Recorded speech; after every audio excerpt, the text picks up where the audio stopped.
Hi, my name's Kat. Thank you for joining me today. I'm going to take you through some little tips and tricks for alignment for your lunges. So with lunges, we're in a split stance position, hip distance apart. So you don't want your feet to be in line with one another because then your base of foundation is very small and you can't balance. So hip distance and parallel feet, so toes pointing forward. Hips are a main thing and knees that we need to watch out for. With your hips, we don't want to be twisted or dropped in either direction. So you want the bony parts of your hips to stay in alignment with one another. It's really helpful to start with looking in the mirror so you can see what your body's actually doing.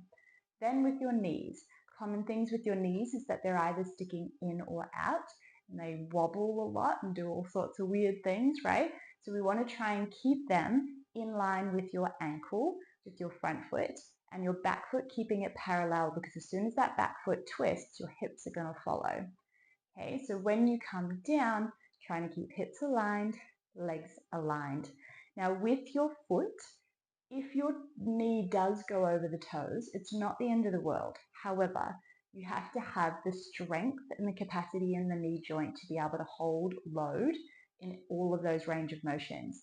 If you're starting out and if you have any heavy weights, it's safer to keep that right angle, okay, that alignment, just to protect the joints. However, if you're training for something specific and mobility, then obviously we can break those rules and have knees going in different directions depending on what you're doing, okay? But for the purpose of safe lunge alignment, effective alignment, this is what we're going to try and aim for. Now with the body, you can have shoulders stacked over hips, and that will be more thigh focused. If you hinge forward more, you're going to feel it in your booty more. The back leg can straighten or you can bend depending on what you're trying to achieve. There's also different lunges in the sense that we've got your static lunge, which is what I was just doing.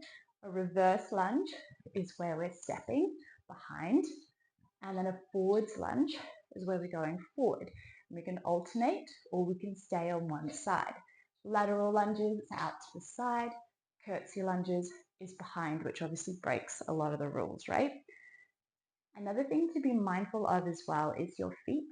If you're wearing shoes that the toes, the big toe and the little toe are folding in towards your midline, then your foundation, your base of support is not going to be great. So you would want to wear shoes where your toes can actually splay and the movement of the feet can move as designed. I know there's purposes for some cushioned shoes, but really good healthy feet is to be able to be as grounded into the earth as possible. Other things to really improve your balance and coordination is training the neurological mapping system to the brain. And the way we do that is we challenge it so that it feels safe.